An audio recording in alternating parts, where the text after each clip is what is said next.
Hello and welcome to episode 39 of Smooth Traffic, the smoothest automotive podcast out there. My name's Robert King, and you'll notice that I'm not Johnny Edge, but Johnny Edge is here with me. Ha! You thought you got rid of me. However, we did get rid of Ben Lazarus Pierce, I should say. Thank God. So there won't be any Ben in this episode, as a tweet a couple of weeks ago promised. And mainly we'll be talking about things that Ben wouldn't be interested in. So we've got John's big luxury rolls-royce trip to Scotland. We've also got John's little trip over to Lisbon back in December for the Ford EcoSport.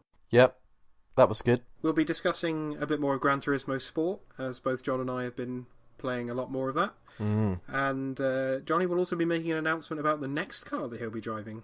But before we do any of that, let's address the elephant in the room, and that's the fact that Ben's not here. Contrary to popular belief, we haven't killed him.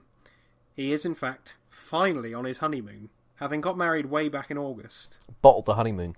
I mean, I'm surprised that Emma's waited this long, really. Oh, I wouldn't put up with it. But anyway, so they've gone off to New Zealand for a couple of weeks, which I'm sure will be magical. But the funny thing about this is that John doesn't really understand how this works. Because New Zealand is, well, where they are, is 13 hours ahead of the UK. John doesn't quite comprehend how the time difference works. I don't understand it. You've decided they're in space, haven't you, John? Yes, they're on another planet. It's the easiest... What the hell was that? Don't know, someone's ringing my doorbell. But carry on. I was scared because I thought something had happened. Like, I thought I'd answered a question wrong. I have answered a question wrong. I'm not expecting anyone, so let's just crack on. So yeah, the easiest explanation is that they are in space on a different planet. Because how else can you explain the difference in why are they texting me at this weird time? Why are they on a mountain? Why are they near dolphins? Everybody knows dolphins don't really exist. So it's been a very confusing time for me. So they must have gone to another planet. It's the only explanation. And also the pictures of New Zealand, they look like they're from another planet. So, and also, did you see the one they sent us where there was a UFO in the picture? I saw the one where you highlighted a small block of light in the top corner of the photo and said, look, there's a UFO, they're definitely in space. I bet you think the Earth is round as well, don't you? Hey, on Twitter the other day I saw if the Earth was flat, cats would have pushed everything off of it by now. I know, I tweeted that. I know you did, that's why I mentioned it. I love that tweet. It was good. So Ben's in New Zealand with his wife. It must be hard for her, mustn't it? I just can't imagine how she keeps on going. You're such a strong-willed person, Emma. We've got a lot of respect for you. I do respect Emma, I've got to say. And also, like, it must be strange, because, like, she is right now on the planet of the Hobbits from the hit TV series Lord of the Hobbits. And if you look at Ben at the wrong angle, he's got a little chimpy kind of face, and he's kind of a little bit sneaky and sniggery, and he reminds me of a hobbit, but a particularly devious kind of hobbit, like a banker hobbit or something. So it must be really hard for Emma to sort of, Is Ben Gollum? Yeah, I'd say Ben is a bit like Gollum. I'd say Gollum probably has more of a character. Johnny Edge. Hello. Where have you been, and what have you been doing in the last fortnight? I've just been having the best possible start to 2018. What I did was I went to Goodwood, the home of Rolls-Royce, who make some of the best cars ever, and I collected myself a Rolls-Royce Wraith black badge worth £278,000. And then I drove to Scotland with my father to visit a couple of whiskey distilleries. And there's a reason for that.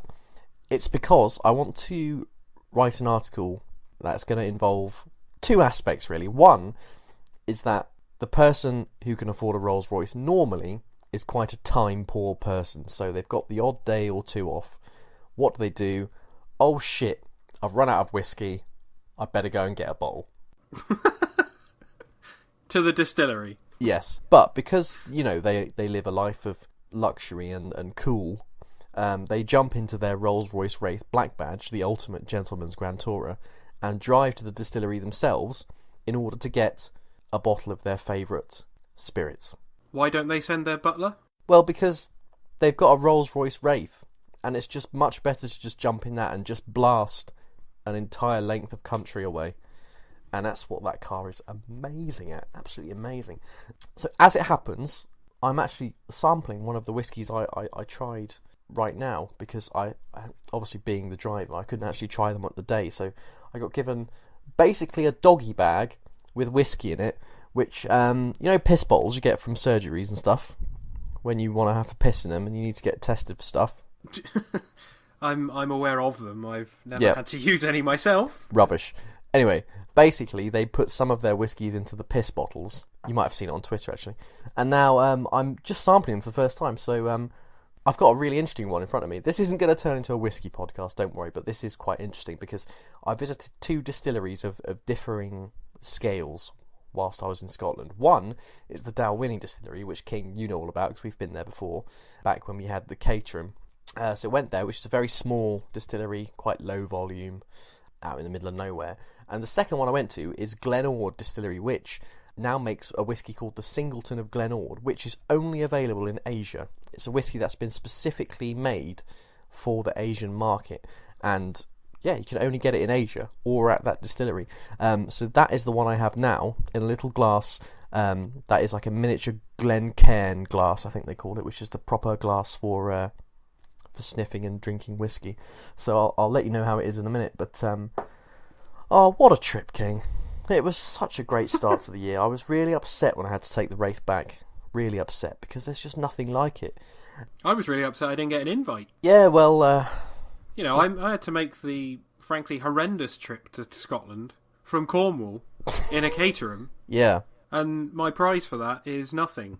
Whereas your prize for it is apparently taking a Rolls-Royce to Scotland. Yeah. In comfort and luxury. Yeah, it was great.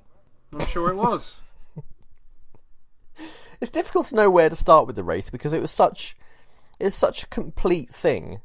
I don't really know what to talk about first because, we've got the massive engine, the luxury, the quality, the way it rides, the way it handles for a 2.4 ton lump of luxury. There's so much to talk about. I don't even know where to start, King. So where would you suggest, or where would you like me to start? I'd like you to start by answering a question. All right then. Of mine. Uh-oh. Did you find anything wrong with it? No. Not at all?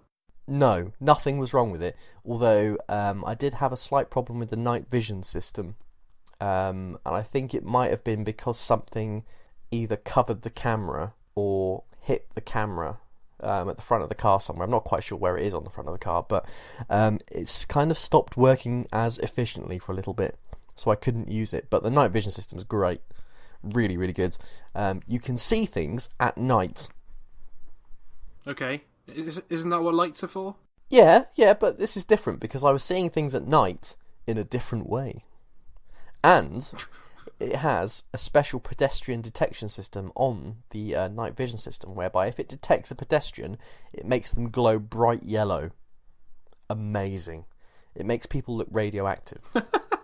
On the screen, I presume, not actually physically projecting them as radioactive in life. Actually, in life, it gives people radiation poisoning in real life. Incredible. Yeah. On the screen, yeah. It makes them glow all yellow on the screen. Okay. So you can't miss them, and it's great. It's really, really good. It didn't work on deers, though. There was a deers at the side of the road. Deer. It was eating some grasses. And the night vision system didn't pick up the deers, so I had to use my own eyes to locate the deers eating the grasses and just not crash into it, which thankfully I didn't. It would be good if it worked for all living animals. How can it tell the difference, though, between human and deer? I think it could tell the difference between the deers and the human by looking at the way it stands, because something I've noticed, King, is that humans normally stand on their back legs, whereas deers are normally standing on their front and back legs at exactly the same time, making themselves a kind of rectangular shape, whereas humans are kind of more of a line, an upwards, downwards line. So potentially it would work for, say, a kangaroo that was standing up straight. Yeah, I think so. I think it'd work on a kangaroo. Okay. Although they do have tiny, tiny hands, don't they? So I'm not sure if it's, if it would think that was a bit different and maybe not, not point them out. Clearly, as much as you've loved the Rolls-Royce and how obviously amazing it's been for you, I kind of think it's probably not as technologically advanced as you think. I don't think it can physically tell the difference between what a normal human being would look like and what would be a slightly peculiar looking human being, and therefore may not actually be a human being, so shouldn't be highlighted on the screen. I mean, that's one way of looking at it, King. What I really want to know is if it can detect a pedestrian dressed up as an animal. So if a man was standing by the side of the road in a party panda suit, like you get for party pandas at, extravagant parties sometimes, does it know that that is a human dressed as a panda, or does it just think that's a funny shaped panda standing on the side of the road? These are things I wish I could test, and I never can, because it's obviously going to think it's a human because he'll be stood on two legs. Yeah, maybe. Fascinating, questions, really, isn't it? All of that aside. Yeah. So you could find no fault with the Rolls-Royce Wraith? No, I don't think there is anything I don't like about it. Okay. I don't think there's anything wrong with it. It's just exactly what you expect and exactly what you would like. And I don't really know how I can improve it. I know I can make it worse, but I don't really know how I can make it better. I don't know where you go from that after that. I mean, what do you do next? What was your favourite thing about it? The engine. The big V12. The big V12. That is an unbelievable engine. It's 6.6 litres, V12, twin turbo. I think it has 648 pound-feet of torque and 624 horsepower. And it'll do over 20 miles per gallon. 6.6 litre. I mean, that's enough to kill you. If it were water. Obviously, if you drink too much petrol, it'll kill you, but probably doesn't have to be quite as much. That is one of the deadliest modern production engines in terms of ingesting fluid.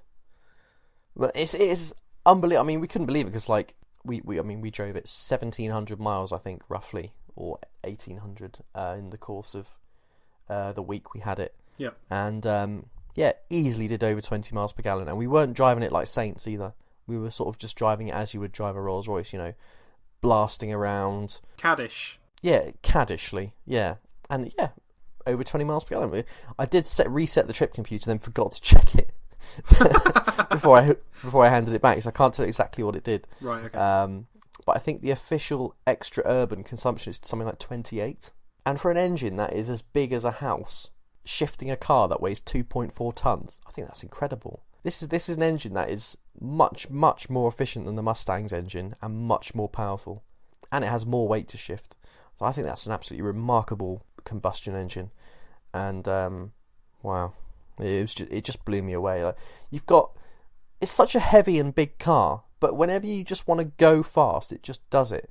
And the acceleration isn't brutal. It's not like driving a supercar. It just picks up and surges, but in a very quick way. So when you're inside the car, you don't really feel this sense of being thrown back into your seat or anything.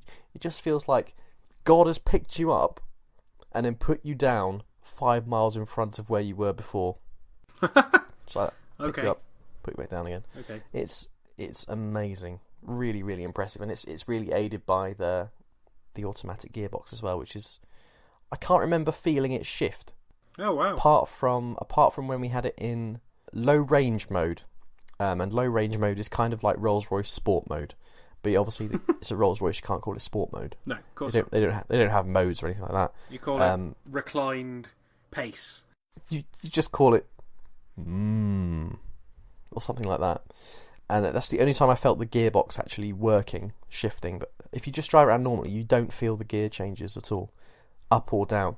And the gearbox is satellite guided as well, so it knows what's coming up, and it anticipates, using the speed you're going and the elevation changes and the severity of corners and stuff. It anticipates the gear and the revs you'll need to have going at your current kind of pace on your current kind of road in the current kind of conditions.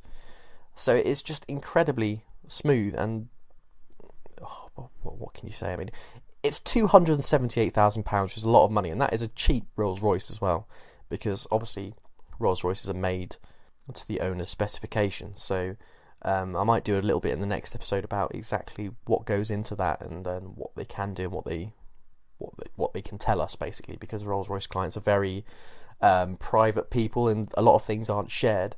Yeah, but they did tell me a couple of things that is very, very interesting. And I did visit the atelier and the suite where cars are handed over at the Goodwood factory, which is a fantastic experience, obviously. Really, really interesting. And there's such a skillful crowd of people there, by the sound of it. I haven't been able to go around the factory yet because at the moment you're not allowed in because there's something going on that people aren't allowed to see. And I've had a couple of hints of what that might be, but I have a no spoilers policy. And you know, all the big magazines are like, "Oh, we've seen a rumour. Oh, it's going to be a dog with a turbo attached to it." Oh, that's great. Yeah, thanks for spoiling the surprise. So I kind of have an idea of what it might be, but I don't want to spoil it, so everyone else can wait. And I might be wrong. I don't like being wrong. But yeah, I might go into detail in the next episode about what goes into making it. But 278k for a Rolls-Royce is pretty cheap, really. And it was pretty basic, really. There wasn't anything really extravagant in it. Right. It was just exceptional in every way that a car should be. And that was about it, really. We had the bespoke audio system in our test car, which is tuned by one man. I think his name is Gerd. And he has the best hearing ear for hearing sounds. In the world? I don't know. he just has an amazing ear, because they found out that it's actually better to tune with your ear than it is a machine. And apparently he's very, very good at this. So he's done... even to the point where he was tuning the speakers in thousandths of seconds, because if one speaker takes a thousandth of a second longer to get to your ear than the one next to it. So it produces, obviously... yeah, that's crazy. An amazing sound system. And it's tuned, obviously, for that car. So it's really, really incredible. And I spoiled it by listening to some big rap tunes. That I'm sure the listeners won't be familiar with. Stuff by Vince Staples, R&B smooth stuff by Frank Ocean. You know, weird stuff like that. Listeners will be probably thinking, what the flip is he on about? No absolute 80s then? No, not in a Rolls-Royce King. I mean, I know that's our sort of not default. in a Rolls-Royce. Says the man who's just said, "Oh yeah, I was listening to hip hop and R&B." Yeah, but in a way, it's kind of befitting for a Rolls-Royce because you can imagine P Diddy owning a Rolls-Royce. Is that what you're saying? Yeah, P Diddy would own a Rolls-Royce, wouldn't he? Fiddy, he'd own a Rolls-Royce. He probably does. Oh yeah, I'm sure they do. Odell Beckham Jr. has a Rolls-Royce. Does he really? He does, yeah. He has a Wraith, I think. And he probably likes his rap music, I imagine. You know, being an American footballer and being, really funky, because he is quite a funky chap. So I imagine he's well into that, and that's the kind of stuff I imagine, Odell would like to... He does have a Wraith. Yeah. You're correct. Kind of stuff he'd like to get down to. So yeah, what a cool guy. But apparently P Diddy has a Phantom. Does he? Yeah. See, it's so hard to describe. Once I've actually written this down, it'll be much, much better. Okay. I promise. Well, let's simplify it then, John, because by the wonders of modern technology, the Smooth Traffic Fax machine has received a message from Ben, who, as we know, is in New Zealand / space, according to you. Oh, I thought we'd got rid of him. So, in the spirit of the quick-fire responses from the SMMT that you're so good at doing, Ben has given me a list of questions. So if you could just answer them quickly as you can, and then hopefully we'll get a bit more of a sense of the car. Are you ready? How long do I have to answer them? It's just got to be quick-fire. So if you don't answer within a couple of seconds, I'm just going to move on to the next question. Okay. All okay. Right? Yeah. Okay, here we go. Question 1. Does it have an umbrella in the door? Yes. If so, could you work out how to use it? I didn't need to. It didn't rain. Okay. Question 2. Did it make you more attractive to the ladies? No, very little does though. Okay. Ben's subsequent question to that, unrelated, how far back do the seats recline? Very, very far. Okay. Question 3. How many people / deaths in the boot? Countless. The boot is massive. Okay. Could we all fit in there in one go? Oh yeah. Okay. Yeah. Fine. Question 4. Does it feel like such a big heavy car when going around the lanes? I think Ben refers to B roads, possibly even some major A roads as lanes being a banker. No, not really. You get used to it very, very quickly. By the end of the first few miles, you're used to the car. Okay. Question 5. Did you take your shoes and socks off to enjoy the carpets? Yes. Question 6. If you were given the option to have this car or a family of chinchillas, which would you have? Well, let's just say that if I was wealthy enough to have this car, I would already have a whole tribe of chinnies. Okay. Question 7. Did the spirit of ecstasy retract if you try and touch it? No, but she retracts every time you lock it, and you can raise her and lower her on the move using the control system as well. That's lovely, but I think what Ben means is, did it retract if you try and touch it? No. Jonathan Edge. No, but I was very gentle with her. Okay, so it didn't recoil like most women. Question 8. Did you take your road trip tissues? No, I left them in my bath. Oof. I only realised when I got to Scotland. How embarrassing for you. Yeah. And with your dad there as well. Question 9. Was it the best car you've ever driven? Question 10. Could you find any fault with it? If so, would it be something Rolls-Royce would just switch out for enough money? Well, I'm guessing that's kind of a yes, because they're all bespoke anyway, so... Yeah, I mean, you can have pretty much anything you want, really. There's things I would definitely change, and there's definitely ideas and concepts I've had for my own Rolls-Royce, but I'm never going to have to buy one, because I'm going to be skint. Okay. Forever. Question 11, from Ben Pierce. Ben Lazarus Pierce. Can I borrow it next, please? Just to look at, I'd be too scared to drive it. No. Okay. Back to question 9. Was it the best car you've ever driven? If you've had to think, that's a no. No, I don't think it's a no. I just think it's very difficult to do. It's very difficult to answer that question because lots of different cars give you different sensations and things are completely different. You know when we drove that Fiat 500 at SMMT? Yeah. And we drove it like a couple of crims. And it was possibly the best car we drove all day. It was hilarious. It was great fun, and it was just what we needed after being very sensible and everything. But then on the flip side, I just said earlier in the day when we drove the Audi S8, I just said that was probably the best car of the day. And then before that, obviously the first car we got in that day was the Bentley Continental GT. And that was without doubt the best car of the day. So I understand what you're saying. Yeah. It's not even different strokes for different folks. It's everything has its place and... Yeah. Yeah. Yeah. I mean, if you've got a Rolls-Royce Wraith, you will have other cars, definitely. So it wouldn't be your best car. It would just be one of the best cars you have. And it's definitely one of the best cars I've ever driven. Definitely. It's amazing. Absolutely amazing. And I can't wait to, maybe try another one sometime. Cool. So you're doing some words on this, I presume. Is this for Drive Tribe, is that right? Yes, words on Drive Tribe is going to be a couple of articles. I think the first one I'm going to go into a little bit about the process of ordering and the trip and the idea and the concept and stuff. And then the second article is going to be sort of all about the trip, how I got on, driving impressions, that sort of thing. And it'll be out in the next... I think there's one due out next week. So, Johnny, before Christmas, what did you do? Where did you go? I went shopping because, as we all know, at Christmas you need some honey roasted peanuts. They are a particular favourite of mine, King. Okay. And at Christmas time you can get them in those slightly large tubs. They're about £3. But they've got so many honey roasted peanuts in, you literally can't run out. Ever. Which is why I have to buy one every year. Okay. So yeah, I bought some honey roasted peanuts. What did you do? I mean, I was thinking slightly before you bought the honey roasted peanuts, or maybe after. But you've been to Lisbon, haven't you, John? Oh yeah. Unless this was building to the fact that you bought the honey roasted peanuts in Lisbon. No, I didn't buy honey roasted peanuts in Lisbon. I did stuff my face with plenty of pastel de natas though, which are the Lisbon pastry, which is like a custard tart, vanilla custard tart basically. It's the best pastry in the world, and if you've never had one before and there's a cafe that sells them near you, go and fucking have one right now because they are amazing.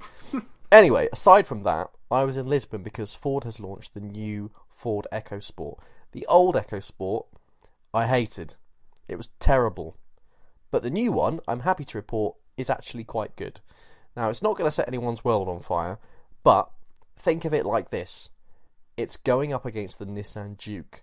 Oh, that's a definite winner then. So it's exactly. The Nissan Juke is bizarre and doesn't really make much sense as a car. But for some reason, loads and loads of people have bought it and they love it. Very strange. I don't hate it. It's just not particularly good. And I would say normally, when it comes to the old EcoSport, I would still rather have a Juke. But the new EcoSport, I'd rather have the EcoSport. There's a few things about it that are a little bit different. There is a new diesel engine coming. It's currently in the pre-production phase, and we tested it while it's still undergoing some final changes. So I'm not, I can't be too hard on it, but we felt it was slightly underpowered when we were driving it.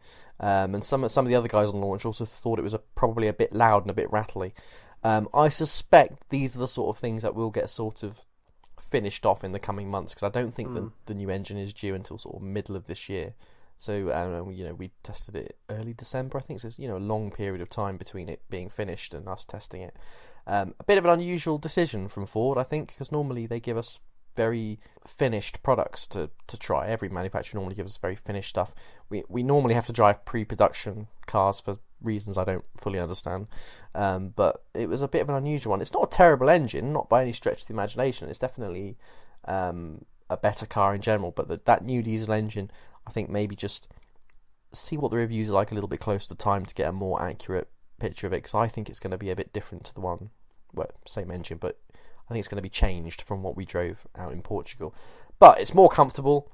The interior is a much better quality. It's a much, much better looking car, and it has a boot door, I suppose you'd call it, that opens to one side instead of up and down, like a normal boot. So it opens from right to left, I think. Yeah, it's like the old sort of Freelander kind of thing. Yeah, a bit like that. We're not sure how that's going to go down, but I think you get to a point when you're, making a product where you don't really know how it's going to be received until you just put it to market and see what happens. It might be enormously difficult for people in car parks and cities to use it because it requires a bit more space to open, but people might love it at the same time. We'll have to wait and see what the verdict is in 3 or 4 years' time when people start talking about a facelift or a new EcoSport model coming out. Maybe it'll be in the next generation, maybe it won't. But a much, much more improved car, much better product. I think they've done a pretty good job with it, really. It's not going to set your world on fire, but those sorts of cars aren't meant to do that anyway. It's better looking, it drives better, it's got new tech and stuff, and that's about it, really. It's just one of those cars that, isn't that exciting to talk about, but it is much more accomplished than it used to be, so I would recommend it, definitely. Am I right in thinking that it's Fiesta based in terms of the chassis? Yes.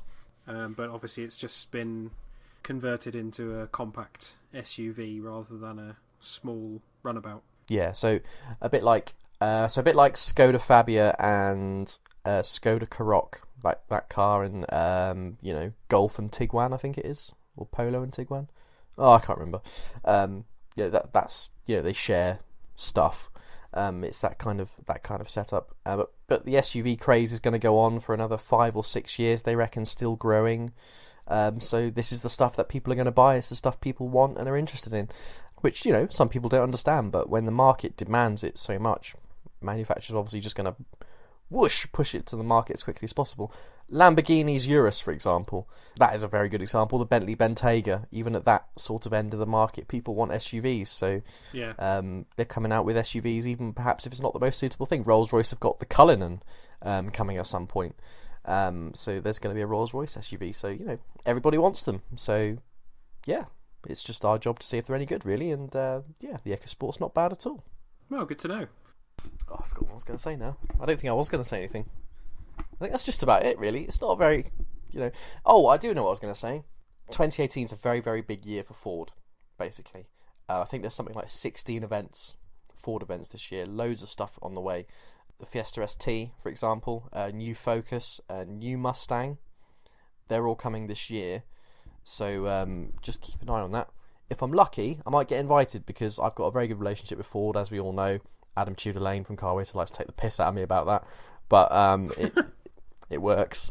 So so I'll hopefully be on a few lists to try out the new Fords coming in 2018. It's a big year for them. I've spoken to a couple of the guys in the PR department, and they're going to be very, very busy this year. So good times. More cars to test for me. Get my hands dirty, and sporty stuff as well. Mustang, obviously very exciting. Fiesta ST is probably the big one because that's the car that the average kind of person can aspire to drive.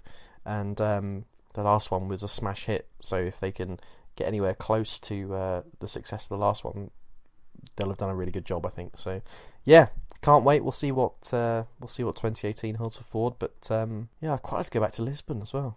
Really lovely country, Portugal. I think it's probably my second favourite country on earth after the perfect country, which is of course Italy. But Portugal is wonderful, absolutely wonderful. I hope I get to go back sometime. King, we have a lot of ideas for new segments. They often involve us taking the piss out of someone else in the group, but I'm going to put myself forward to take a hit for the podcast on this one, because there are certain things that I just don't understand, much like Ben's travelling to another place where he texts us at funny times of the day. It doesn't really make sense to me. I've got one, and okay. I may have more over the coming weeks for everyone to have a laugh at. But, King, here's what it is, right?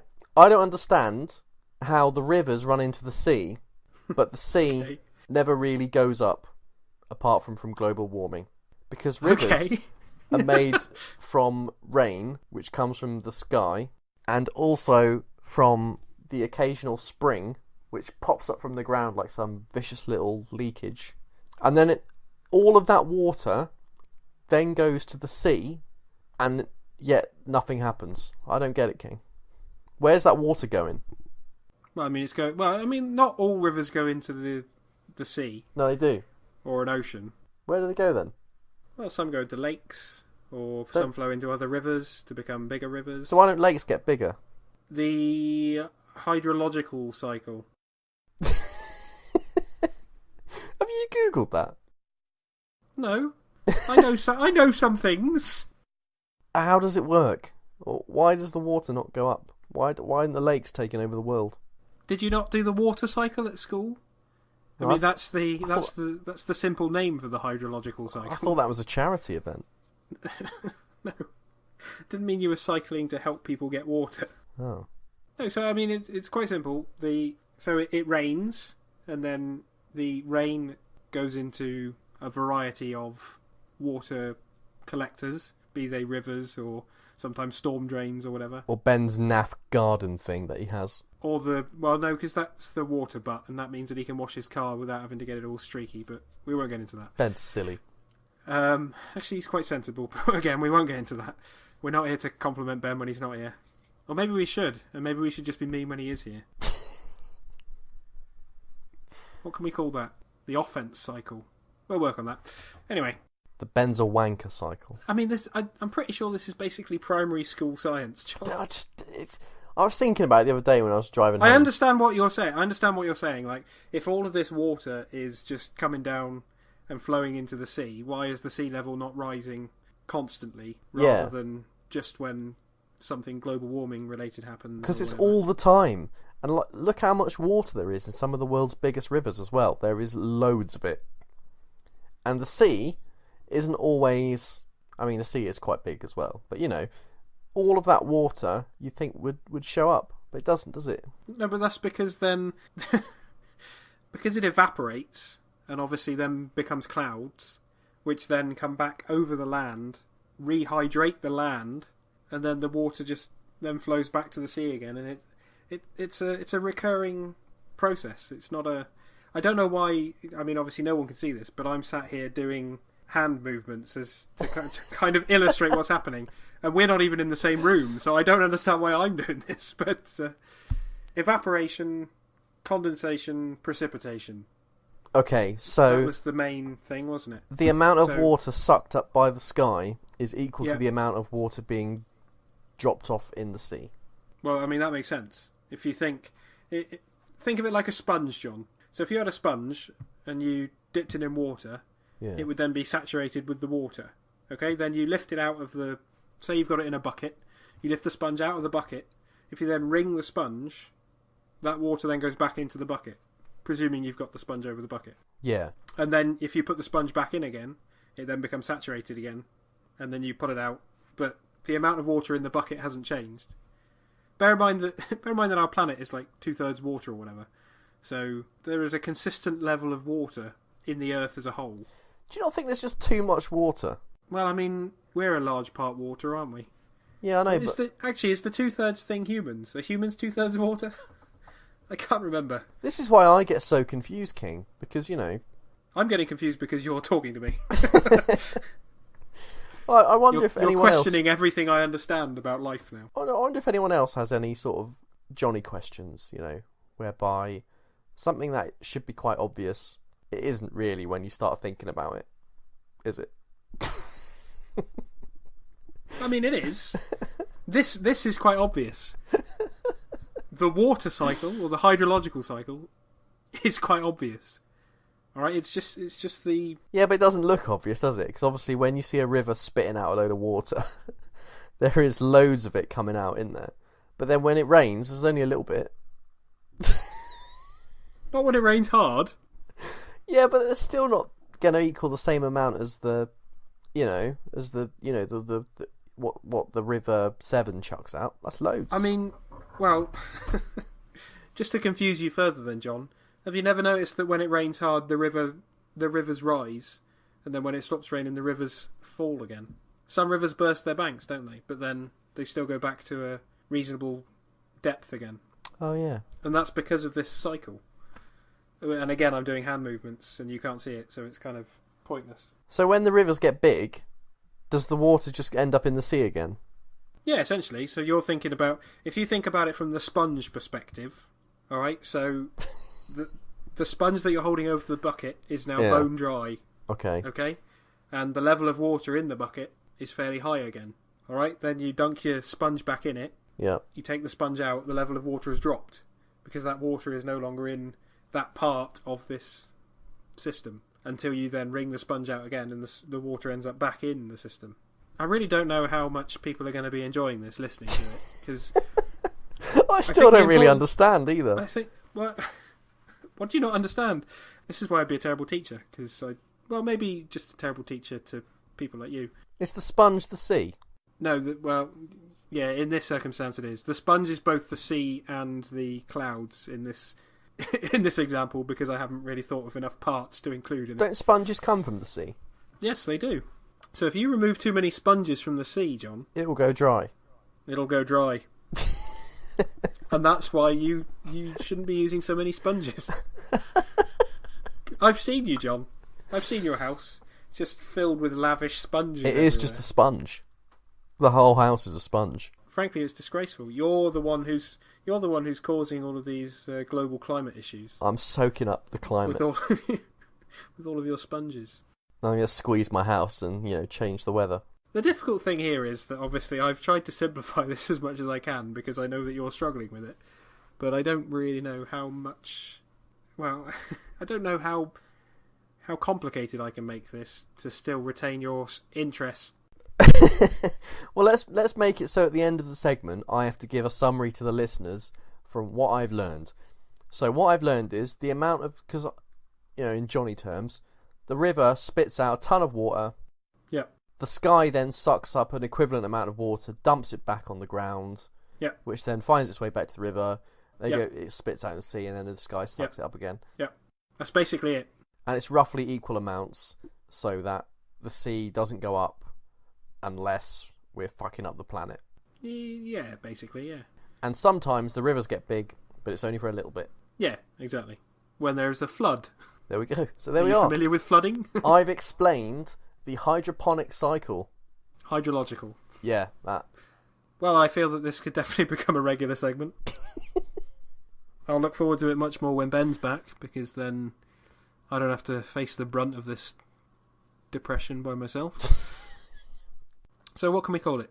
Johnny's Learning Annex. Johnny's Learning Annex! Yeah, that could work. Any suggestions? Classroom jazz with Johnny. I don't think you should be anywhere near a classroom. No. For legal reasons. But I have to learn somehow.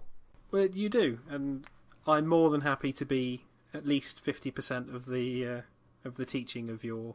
Well, sorry, of of the planet's ways to you, the simpleton. Oh. Now I'm just starting to think that, you're saying that Ben's off on a different planet somewhere. Now I'm thinking that it's actually you who's from a different planet, and you landed here after primary school, so that... Well, you might be on something there, King, because I don't remember being born. There we go. Listen next time when we might return to Johnny's Learning Annex. Or we might not. Bring a pencil case. So, as we've mentioned pretty much every episode since it came out, Jonny and I have been playing a lot of Gran Turismo Sport over the last few weeks, and probably now months, to be fair. Came out back in October. I can proudly say that we are both now B-level drivers, because I've climbed the ranks to join John's level of driving, and it feels good. Welcome to B, King. B is obviously where a lot of average drivers bang are. Average. So I'm looking forward to the prospect of potentially one day ending up in a race with you, John. I mean, I am as well, but, with our history on Race Driver Grid, I'm obviously a little bit nervous as well, because, as you know, on Race Driver Grid, we operated a number 1, number 2 driver policy, much like many Formula 1 teams, but sometimes that didn't end up too well. I mean, sometimes it did end up well when you were out of the championship and drove the wrong way around the circuit to smash up people so I could win the championship and cause numerous fatalities in the process, of which were all celebrated back in the pit lane. Absolutely. But GT Sport not really like that. No, and I wouldn't take that approach, because it's real people that you're racing rather than just the AI and its inability to avoid a head-on collision with someone coming towards them. How have you find climbing up the ranks though, Kings? It's taking you a little while, isn't it? It's not been straightforward. It has. I spent a lot of time languishing in the Ds, and I think what made a lot of difference was doing the circuit experiences. Yeah. So I hadn't done any of that. I'd gone through the driving school and the challenges, the racing challenges, but I hadn't done the circuit experiences. But having done those, I think it's improved my, not necessarily my knowledge of the circuits, because I mean, things like the Grand Prix circuit, the Nürburgring, Brands Hatch, places like that. Obviously, they appear in so many games that you kind of know your way around them. But it's more just in terms of positioning your car for the longer game, I suppose. Not being the quickest through a particular corner at the expense of then not getting traction onto the next straight or whatever. Sort of the thinking man's part of the driving. So yeah. I'm a lot better at treating it less like a game and more like a racing simulator now, I think.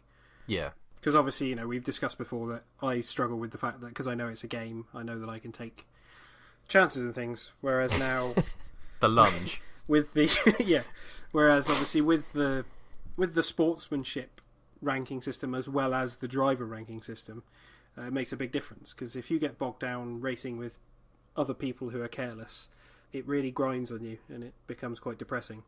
They bring out the worst in you as well. I don't know, because I've been very reserved, with the odd exception, which if you check back on my Twitter feed, I think it's the last video that I'll have shared on there from Gran Turismo, where someone basically forces me into the wall, and I chose to take no action on that. With the odd exception, I think I've been very good at containing my anger at some, frankly, appalling driving from people, including putting me in the wall, just gradually easing me across the main straight at Suzuka and into the pit wall. That was shocking, I gotta say. When I saw that, King, I was well, I didn't actually feel upset at all. But the thing is, what can I do there? Because I'm guessing that Gran Turismo's argument would be, well, you should have backed out to avoid an incident, which I would say that would be perfectly reasonable at any other point on the circuit. And in a real-life scenario, I agree. But in a real-life scenario, another driver wouldn't try to force you into the pit wall. No. And I pick up a 5-second penalty for that, and and lose sportsmanship rating because somebody's tried to run me into a wall. But aside from that, the thing is as well, if you back out on the straight, you lose so much time. Exactly. if you back out on a corner, you don't lose too much. If you back out on a straight, you've got the whole of the rest of the straight trying to get that time back, and you never get it back. It multiplies. So that was a disappointing show of driving from that twat. Other than that, I think I've only had one occasion, despite the fact that I was put in the wall on that occasion, I've only actually had one occasion where I've responded to someone removing me from the track. And that was in a race at Brands Hatch a few weeks ago. Coming off of the first turn, 2 laps in a row, the same person behind me basically used me to brake.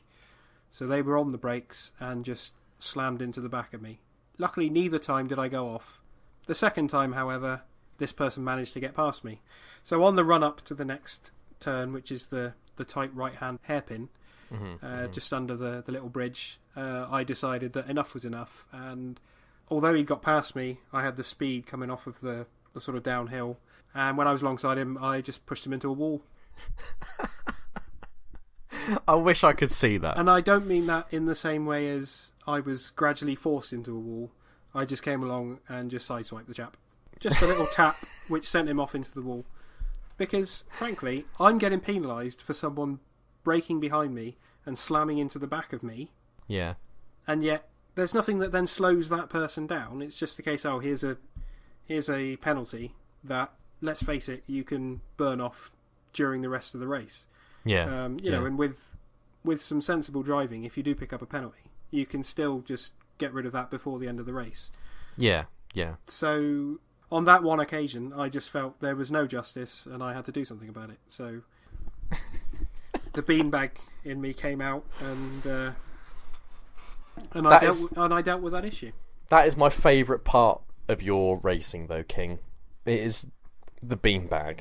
But this is what I'm so proud of. This is what I'm so proud of, though, with Gran Turismo, is that with that exception, I've avoided it. I've managed to rein myself in, and even as you say, when you're racing with the sort of lower sportsmanship drivers, it would be very difficult to drop down to their level. But I've avoided it, and I'm quite proud of myself for that, because I am the kind of person that would just go, you know what, fuck it. You punt me, I'm going to punt you.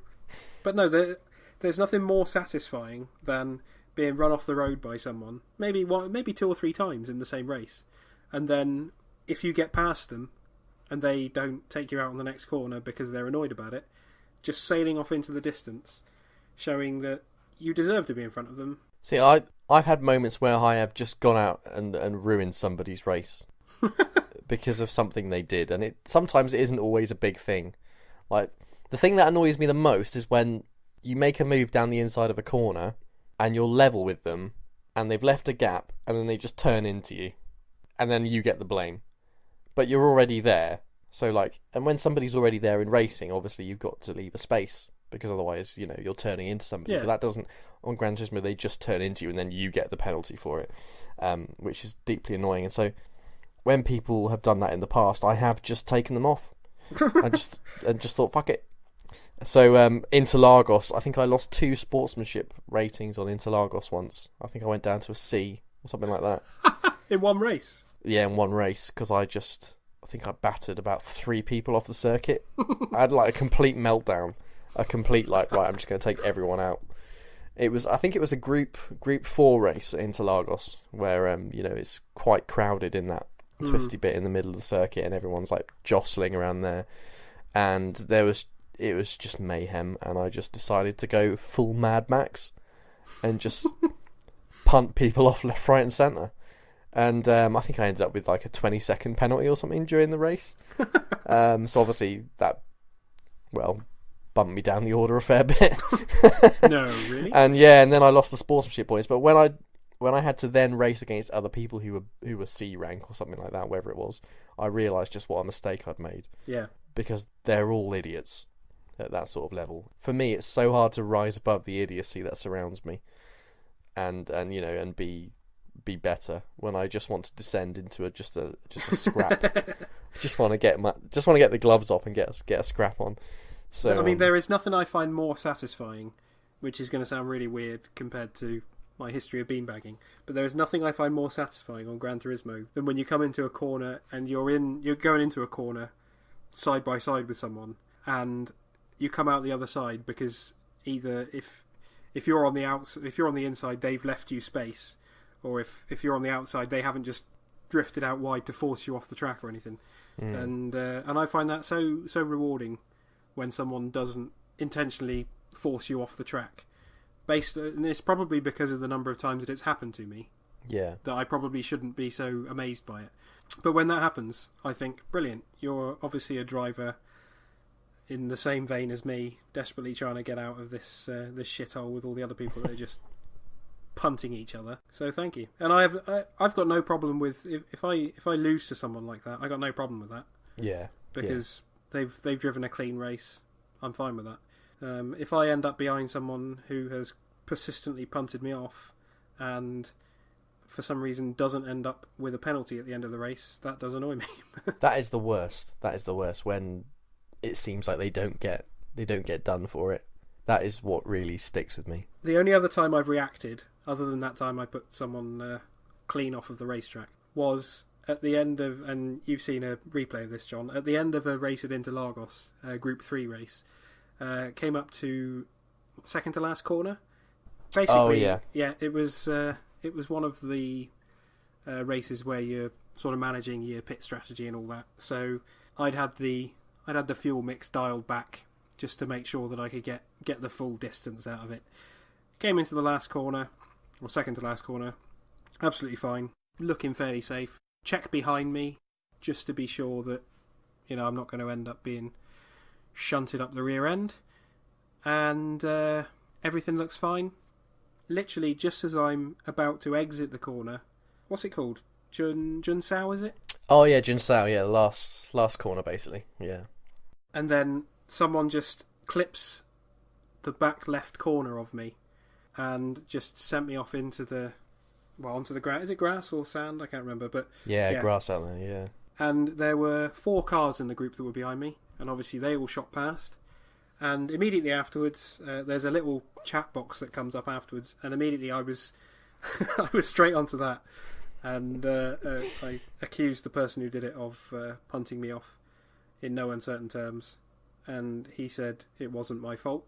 It was the Beetle driver behind me who slammed into me, who then slammed into you, obviously. So I thought, right, reviewed the replay, he was right, sent him an apology, and whereas obviously you, John, would probably have just sent him more abuse or something.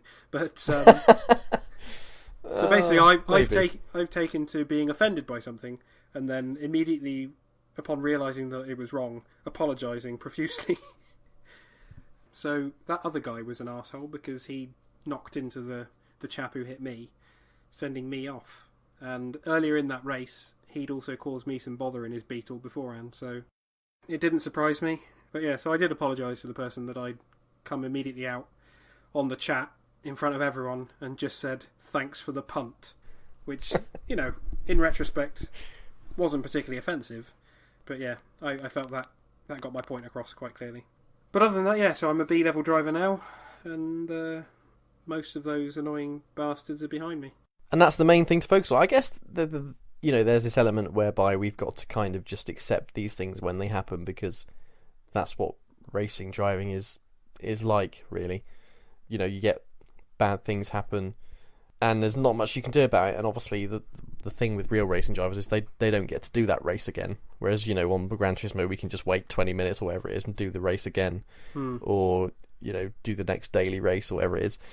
But yeah, Kimi Räikkönen, for example, in Singapore, didn't really have much to do that, really. Or even worse, Fernando Alonso.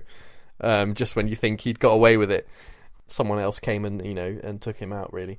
So I guess we've just got to try and learn to not get too riled up when these things happen, because racing is like that. And I find some tracks are worse than others for the foul play. Maybe less of the foul play, but more like the unavoidable shortcomings of the penalty system. So the ovals, the Bank Speedway, that's like 12 seconds a lap. It is impossible to do that race without picking up penalties, and big ones at that. Interlagos is always a bit of a fuck pit in the middle bit where it's all twisty. And there's always something going on down there. There's always tapping and pushing and all of that kind of stuff. Basically, any circuit where braking points aren't obvious is a problem. The first corner at the Nürburgring Grand Prix circuit, there's always an incident because nobody really knows quite where to brake there. And you can do the circuit experience and stuff, but it is slightly different with each car. And sometimes you want to push it a little bit more, and you get it wrong, and you end up slamming into the back of someone because the margins are so fine on that corner. So I think the biggest thing with that as well is that doing the circuit experiences are fantastic for learning, your braking points, when to turn in and whatnot. But it doesn't allow for other people being there. Yeah. So obviously, as soon as you take that very simple, very singular experience and then put it in with 15 other people who are trying to do exactly the same thing, and obviously that is racing, but then it is very difficult to... A Nürburgring GP circuit is a great example. That first corner, you can guarantee that 3 or 4 of those people will be going off just because they misjudge the braking, or they think I'm going to outbrake the guy next to me at the same time as the guy next to me has actually decided to outbrake me. Or they get collected by someone else. John, yeah, apparently so. Fortunately, I've not been collected in that corner yet, but it'll happen. I've been on the receiving end of both. I have collected people and been collected myself on that corner. So it's really bad. When it had the worst one I did was I completely missed the braking point because I was thinking about something. I forgot to brake. Was it the rising sea levels? It might have been. Sometimes things just enter my head and I go into sort of a little trance and just end up just think about that. And I ended up braking about 50 meters before the corner. And by that point you're doing God knows what miles per hour. And the guy had already turned in way in front of me, and I didn't know what to do because I was doing about 190 mile an hour or something stupid and approaching the apex of the corner, and I just thought, oh shit, the corner's there. And I braked as hard as I could and tried to steer left to try and avoid a massive accident at the apex, but he'd slowed down a bit more. So actually what I'd done is just turned into the back of his car as he was going around the corner, and I completely destroyed him. Like, he went flying off into the barrier. So and basically, this poor person had obviously noticed you were coming in too hot, slowed down to make sure that you didn't go straight through him, and you just decided to turn into him, essentially. Yeah, because I thought he wouldn't see me. He did see me, and he was trying really hard to, leave me space to go straight on past in front of him. And I'd already committed to him not seeing me and going left instead, thinking he'd go through at full speed. And that was a battle for like third or second or something. So I felt really, really bad about that. Well, deservedly so, John. You're a terrible driver. That was appalling, and it was all because something had come into my head, like human panda recognition systems or rising sea levels. It's one of those things that just enters my head, and that was pretty bad. But it's happened to me as well. I've been leading that race before, and someone's just come straight into me, and I've ended up like 6th or 7th or something like that. Really disappointing. And that happens, especially as someone who did it to me actually punted me off on that corner and won the race once with no penalties and stuff. That's the worst. Yeah, see, I've become very picky about the races that I'll do now. But there are certain tracks that if a daily race is on a certain track, I just won't bother with it, because I just know that it's not a track that I'm well suited to, or I know that there's going to be carnage. So with the ovals, it is very difficult to get through a clean race at an oval circuit. Yeah, and it's probably the same for every race driver. There are going to be tracks that you're good at and tracks that you struggle with, and the luxury of something like Gran Turismo is that you don't have to do a season of going through all of the tracks. You can kind of pick and choose which races you're actually going to take part in. It's funny because this is what drivers talk about. This is kind of going back to what you're saying about the circuit experience as well, like the art of being a racer. Because they say like some people are very, very fast, but they can't really race, and having to adapt to the situations with other cars around you at the time, and making the best of the worst situations, basically. Okay, so you haven't got the racing line. What do you do? Start thinking about taking corners late or early to try and put yourself in a better position. There's an art to that, and it's not really taught in Gran Turismo. You've just got the circuit experience where they teach you how to do a lap quickly, but the actual racing aspect, that's kind of a natural thing. I think it probably can be taught as well, but It's I think on that game it's a more natural thing, and some people are much better at it than others. And like you, I do tend to pick the race as well. Like the ovals I won't bother with because, well, I don't really see the appeal in oval racing anyway. I just think it's boring and not much of a challenge, funnily enough. Although it is difficult to do an oval properly. I just get bored trying to do it properly. And I won't... recently I tried to do a couple of races on the Alsace circuit, which I find really annoying and really difficult to do. And I think there was another one recently at like Willow Springs or something, which is a circuit I hate. Yeah, I don't bother with the Willow Springs. I quite like the Alsace. I get on quite well with that. Yeah? Yeah. I really, really struggle with that. With the lower powered cars, I think that's quite a good race. I did it in Group 3s the other day, and I was 4 seconds off the pace. Really? A lap, yeah. Just something I'm not quite getting. I might have to do circuit experience again. I find my race lap times are quicker than my qualifying lap times. That's interesting. And I don't know if that's just because, like with the qualifying, you just kind of chuck in the laps and just keep going until you get fed up with it, really. Whereas with the race, because there's that competitive edge, it probably just gets something in the old cognitive processes just firing off a bit differently. You find an extra gear. Yeah, maybe it's exactly that. I don't know, but I find that normally my race laps tend to be quicker than my qualifying laps. Other way round for me. I find I can't get near my qualifying times in the races, and it really annoys me. Yeah, it certainly happens. Don't get me wrong. I'm not saying I go out every race and everything's quicker than my qualifying laps, but I mean, yeah, I'd probably say with the races where there's fuel and tyre consumption, they're the ones where I struggle to match the times more. Because I'm more of a tactical driver, so I'm thinking about how to regulate my pit stops rather than just going out and doing the fastest laps as I can and then just going in as soon as I need to.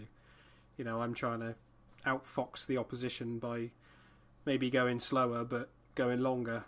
Because, you know, at the end of the day, pit stops take time and you want to spend as little time as you can in that pit stop. So Yeah. I think we're similar like that because I found since the pit stop races have kind of come in, my rating has gone up a lot more than what it was before. In a way, that's why I'm trying to sort of do some of the circuits that I'm not so good at now because I don't really want to get... I'm very, very, very close to being promoted to an A rank driver.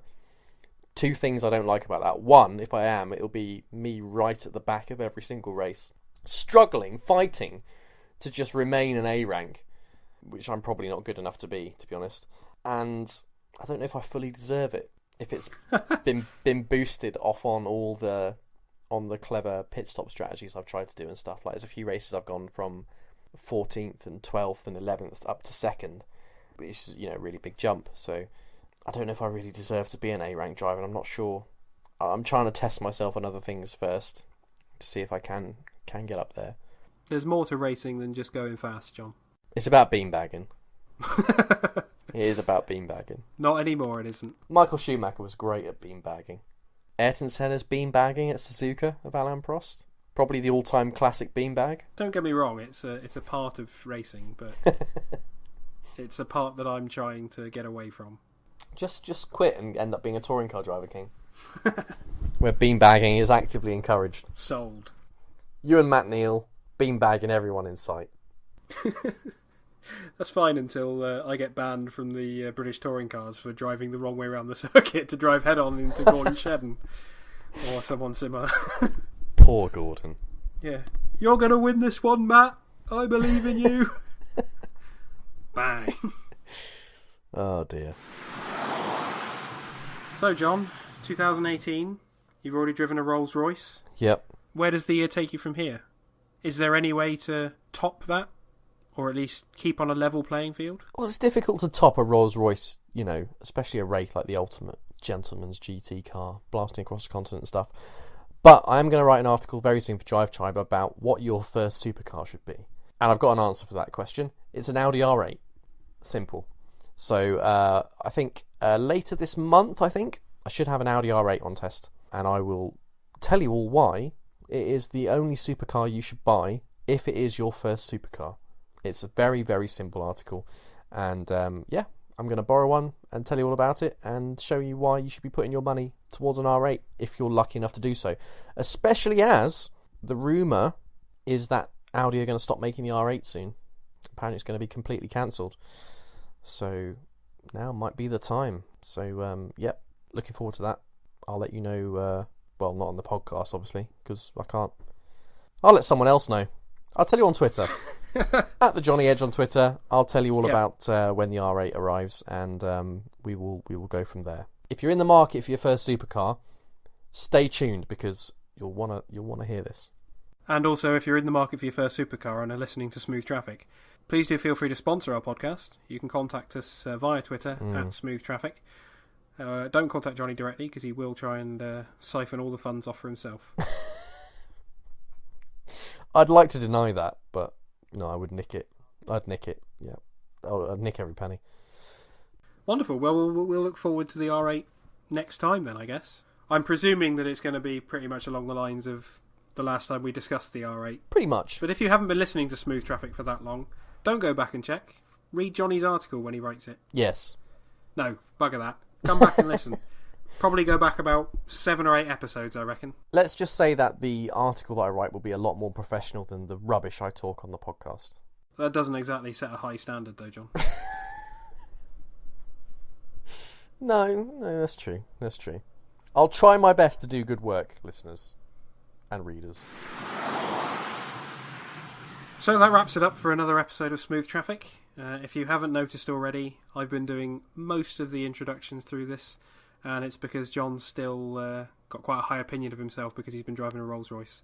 But for episode 40, which will be our next one, and that will make us the same age as Ben, John should be back to gracing us all with his presence as an introducer of podcasts and segments and whatnot. Well, I don't know. I think I'm still going to be up myself because I'll have an Audi R8 probably. Well, we'll see. So until episode 40, do please tweet us at Smooth Traffic, or at the Jonny Edge, at Robert King ESQ, or of course at the Face of Ben. And if you ask him nicely, maybe he'll send you some photos from his trip to New Zealand. Obviously, if you've enjoyed this podcast, do please go back and listen to older episodes if you haven't listened to us before. Do feel free to rate and review us on iTunes, because it does make a big difference. Just do it. And also subscribe to us on iTunes or through your regular podcast capturing service. And until episode 40, Happy New Year, everyone. Yeah, Happy New Year, but not you, Ben.